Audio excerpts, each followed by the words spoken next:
அனைவருக்கும் வணக்கம். தெய்வீக பலன்கள் சேனல் சார்பாக தங்களை அன்புடன் வரவேற்கிறோம்.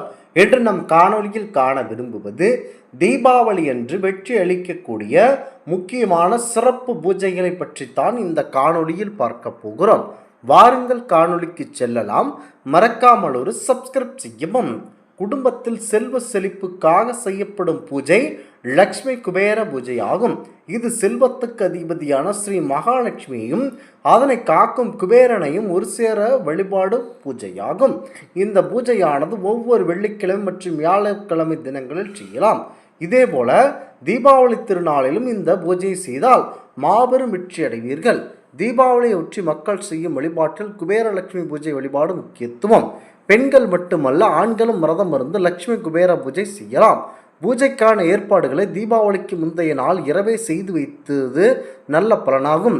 தீபாவளி இன்று அதிகாலையிலே எழுந்து கங்கா நீராடல் செய்த பிறகு பூஜை அறை அல்லது பூஜை செய்யும் இடத்தை அலங்கரிக்க வேண்டும். அதில் லட்சுமி குபேரர் படம் வைத்து மற்றும் குபேர இயந்திரத்தை கிழக்கு அல்லது மேற்கு திசை பார்த்தபடி வைத்து மலர்களால் அலங்காரம் செய்ய வேண்டும். லட்சுமி குபேரர் பூஜை படத்திற்கு மஞ்சள் குங்குமம் இட வேண்டும். சுவாமி படத்திற்கு முன்பாக தலைவாழை இலை விரித்து அதில் நவ தானியங்களை தனித்தனியாக பரப்பி வைக்க வேண்டும். நடுவில் சுத்தமான தண்ணீர் நிரப்பிய சொம்பை வைத்து தண்ணீர் சிறிது மஞ்சள் சேர்க்க வேண்டும். பிறகு சொம்பின் வாய்ப்பகுதியில் மாவிளை கொத்தை சொருகி அதன் நடுவில் ஒரு தேங்காயை மஞ்சள் பூசி வைக்க வேண்டும். நிறத்தின் வாக்கில் வைக்க வேண்டும். இந்த கலசத்துக்கு முன்பாக வெற்றிலைப்பாக்கு, வாழைப்பழம் முதலான நிவேதன பொருட்களோடு தட்சிணையாக பணம் மற்றும் சில்லறை நாணயங்களையும் சேர்த்து வைக்க வேண்டும். பின்னர் மஞ்சளில் பிள்ளையார் பிடித்து வாழையின் வலது பக்கமாக வைக்க வேண்டும். அவருக்கு குங்குமம் விட்டு அலங்கரிக்க வேண்டும். அதன் பிறகு முழு முதற் கடவுள் விநாயக பெருமானை வழிபடுவதோடு பூஜை ஆரம்பிக்க வேண்டும். பிள்ளையார் மந்திரம் அஷ்டோத்திரம் சொல்லி வழிபடலாம். விநாயகரை வழிபட்ட பிறகு மகாலட்சுமி ஸ்தோத்திர பாடல்களை பாராயணம் செய்ய வேண்டும். தொடர்ந்து குபேர ஸ்துதியை சொல்லி வழிபட வேண்டும். ஸ்துதி தெரியாதவர்கள் குபேராய நமக, தனபதியே நமக எனும் மந்திரத்தை துதித்து உதிரி பூக்களை கலசத்தின் மீது போட்டு அர்ச்சனை செய்ய வேண்டும்.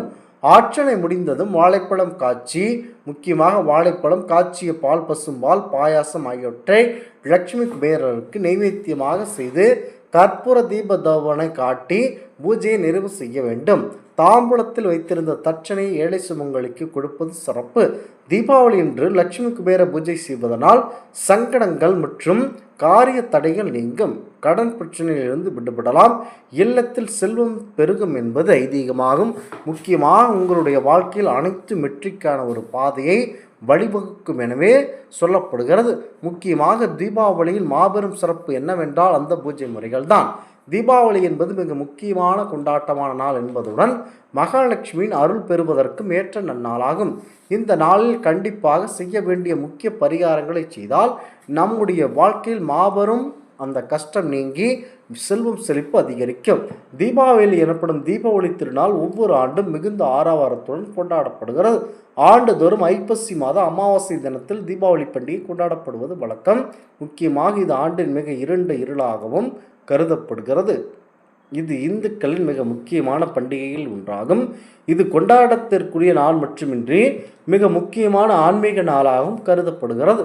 மற்ற விரத நாட்களைப் போலவே தீபாவளி என்று சில குறிப்பிட்ட விஷயங்களை கண்டிப்பாக தவிர்க்க வேண்டும். சில விஷயங்களை கண்டிப்பாக செய்ய வேண்டும் என சொல்லப்படுகிறது. தீபாவளி என்று செய்ய வேண்டிய மற்றும் செய்யக்கூடாதவை எவை என்பதை முதலில் தெரிந்து கொண்டு அதன்படி நீங்கள் செய்தால் உங்களுடைய வாழ்க்கையில் கண்டிப்பாக வெற்றி பெற முடியும். தீபாவளி கொண்டாட்டத்திற்கான விதிமுறைகளை பற்றி தெரிந்து கொண்டு தீபாவளி என்று அதிகாலையிலே எழுந்து புனிதமாக நீராடி அந்த நாளை துவங்க வேண்டும்.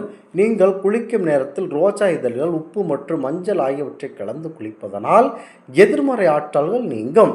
அன்று கண்டிப்பாக நன்னெல்லை மற்றும் சீக்காய் வைத்து குளிர்க்க வேண்டும். இவை இரண்டும் மகாலட்சுமி அருளை பெற்றுத்தரும். குளித்து முடித்த பிறகு புதிய ஆடைகளை உடுத்தி வீட்டில் உள்ள பெரியவர்களின் கால்களில் விழுந்து ஆசி பெற வேண்டும். தீபாவளி அன்று வீட்டில் லட்சுமி பூஜை செய்வதும் வீட்டில் மகாலட்சுமி வழிபாடு செய்வதும் வீட்டில் எப்போதும் செல்வ வளம் நிறைந்திருக்க அருள் புரியும். நாள் முழுவதும் வீட்டை அமைதியாகவும் சுத்தமாகவும் ஒற்றுமை மற்றும் அன்பு நிறைந்ததாகவும் வைத்திருக்க வேண்டும். லட்சுமி பூஜை முடிந்த பிறகு சாத்வீக உணவை உண்ண வேண்டும். பூஜைகளுக்கு பிறகு எளிமையான தூய்மையான உணவை உண்பது ஆன்மீக உணர்வை அதிகரிக்கும் மற்றும் அமைதியையும் மற்றும் மனதையும் அமைதிப்படுத்தும். காலையில் லட்சுமி பூஜை செய்ய முடியாதவர்கள் தீபாவளி மாலை 6 மணிக்கு செய்யலாம். தீபாவளி மாலை நேரத்தில் வீடு முழுவதும் விளக்குகள் ஏற்றி வைத்து ஒளி நிறந்ததாக வைத்திருக்க வேண்டும். வீட்டில் எந்த ஒரு இடத்தையும் இருளாக இருக்கும்படி வைத்திருப்பது உங்களுக்கு தோல்வியை உண்டாக்கும். அன்றைய தினம் பூஜை செய்வது மிக விசேஷமானதாகும். யாராவது தானம் கேட்டு வந்தாலோ பெரியவர்களையோ மனம் நோகும்படி நடந்து கொள்ளக்கூடாது. இன்றைய நாட்களில் தீபாவளிக்கு முந்தைய நாள் மாலையில் வீட்டில் வாசலில் யம தீபம் ஏற்றி வைத்து வழிபட வேண்டும். முக்கியமாக முன்னோர்களை வழிபட வேண்டும். முன்னோர்களை நினைத்து தனியாக அகல் தீபம் வீட்டிற்கு ஏற்றி வைத்து வழிபட வேண்டும். இது அவர்கள் மோட்சமடைய வழிகாட்டும் என்பது ஐதீகமாகும். தீபாவளி என்று சிறிது நீரை கையில் எடுத்துக்கொண்டு ஓம் நமச்சிவாய நாராயணாய தசதோஷ ஆராய கங்காய ஸ்வாக எனும் மந்திரத்தை சொல்லி நீராடத் தொடங்கலாம். தீபாவளி என்று குளிக்கும் போது லட்சுமி பூஜை செய்யும் போதும் மற்றும் விளக்கேற்றும் போதும் ஓம் ஹீம் ஹ்ரீம் கிரீம் ஹீம் லக்ஷ்மி கே நமக எனும் அஷ்டலக்ஷ்மய நமக போன்ற மந்திரங்களை உச்சரித்து வழிபடுவது என்பது சாலச் சிறந்ததாகவே பார்க்கப்படுகிறது.